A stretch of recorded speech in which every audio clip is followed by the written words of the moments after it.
Hey guys, I wanted to do a little video because I don't see many on YouTube showing you how to work with the hairspring on these wind-up clocks. So I'm going to make this as brief as I can. I'm not going to drag it out, but I'll show you what I'm talking about.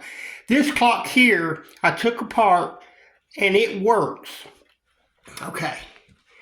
This clock hanging up here, I have not been able to get it to work yet. I am new to this, so let me show you what I found.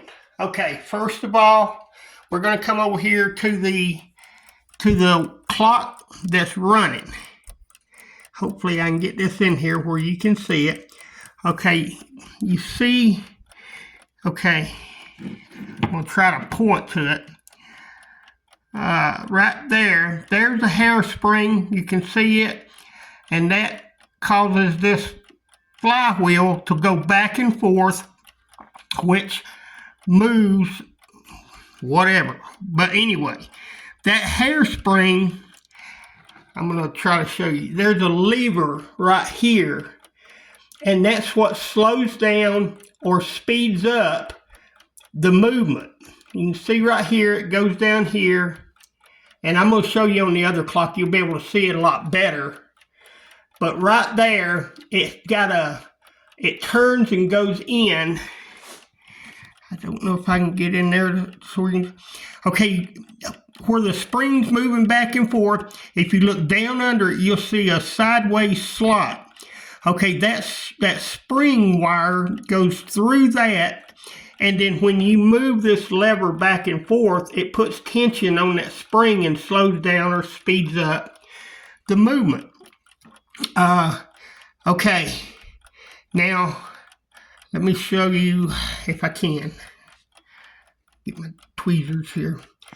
Okay, right there is a hole. I'll show you on the other one, but it's got a little pin or a wedge that is slid down into it. And that wedge, the wire goes up through it, through that hole, and then the wedge is pushed down in there. Let's see if I can get, can you see that wedge? See how it's kind of sideways? It's got the wire. Okay, and that's what holds the spring. Okay, now I'm going to come over here on the one over here. Okay, now you can see where, let me get my finger up here, wherever. Okay, right there, that hole, I should have a wedge that goes in there. Okay, when I bought this clock, man, it was like so sad.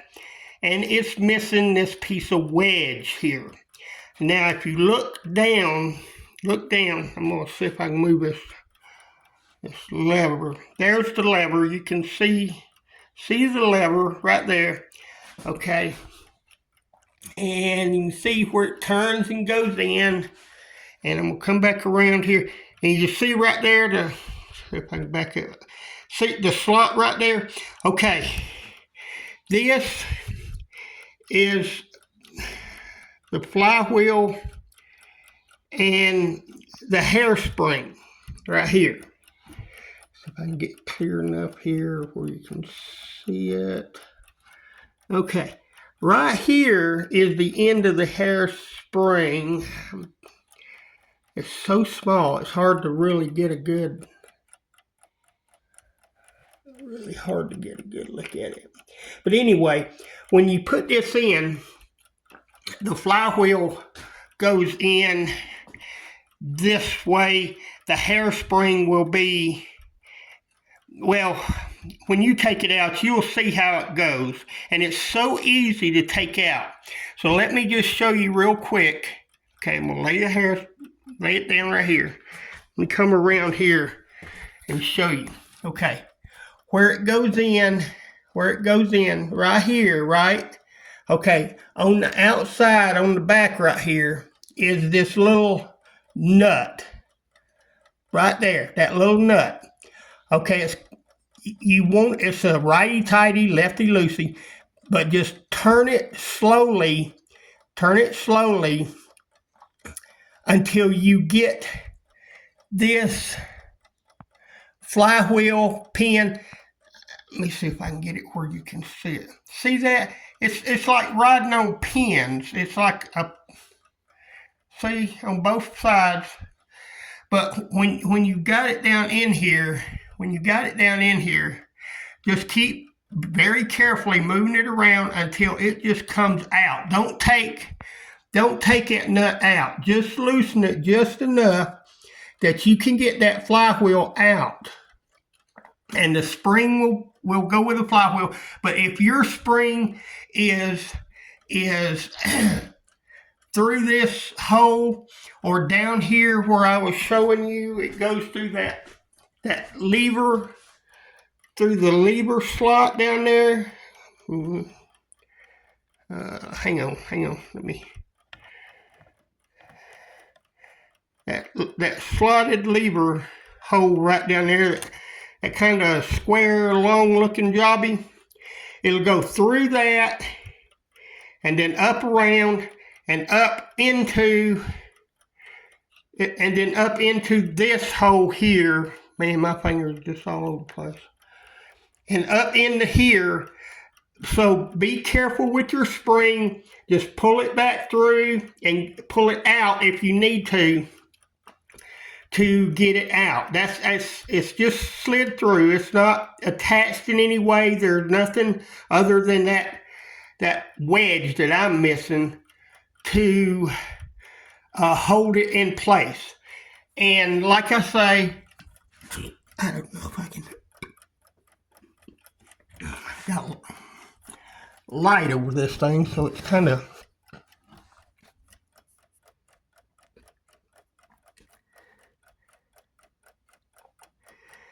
You see it working right there. Okay. All right, but anyway, that is my problem with the one that's not running over here, is I've got to get that wedge so the spring will stay tight and operate like this one is doing. So I've got to make a wedge with something. I don't know what I'm going to find. It can, as far as I'm concerned, it can be plastic, it can be metal, it can be whatever. I'm just whatever I can get to work to hold it is all I care. But I'm going to find something I can beat into submission and put into that slot and hold it. I'm not going to beat the clock. I'm going to beat the part that I'm going to put in there. What would you call it? Blacksmith it? I don't know. But anyway, but when you, here's what I want to try to show you real quick if I can get it. Okay, let me get this. Damn, these parts are so little. Okay, all right, right here. Now, I'm holding the flywheel. Now, sticking out from the flywheel, kind of perpendicular with the shaft, you see that little pin? Can you see that little pin? See it right there? Okay, when you put it back in here, let me show you something. This rod, right there, man, that's a good view right there. You see, God, let me get my finger in here where, okay, there, so I'm moving it. Okay, you see how it has three, it looks like a pitchfork type deal. Put that pin, when you put it back in the center slot there. Put it in the center slot when you put your shaft back in, and then that way that rocks. Let me show you. See it? Watch it. That rocks it back and forth. That pin moving up and down will rock that back and forth, and that will create your movement for your clock. But it's just a little pin. It's really hard to see. It's a piece of wire. It's not even, see, it's just a piece of wire. But that piece of wire, put it in that middle slot there. When you put it back together, it'll be a bit before I get mine put back together. Put it in that middle slot, and then that will pivot when you get it all back together. It will pivot and rock that, and it will get your movement to working. Well, I'm learning, and I'm trying to figure this out. It's not real complicated. There's nothing. It's just gears and it's just movement. It's nothing really that hard. It's spring operated. Here's on this one. Let's see if I can get where you can see. There's the main spring that you wind up right there. And then the hairspring, you can see it's working back and forth. And that's it. And really, it's just as long as you keep it somewhat clean, clean it every once in a while. Keep it oiled real good with a good synthetic oil, clock oil. You should get many years out of these old clocks. I mean, they just seem to run forever once you get them right. Anyway, I just wanted to show you that, heads up on the hairspring. I haven't seen many videos that have this. But, well, that's what I know so far. Check you later.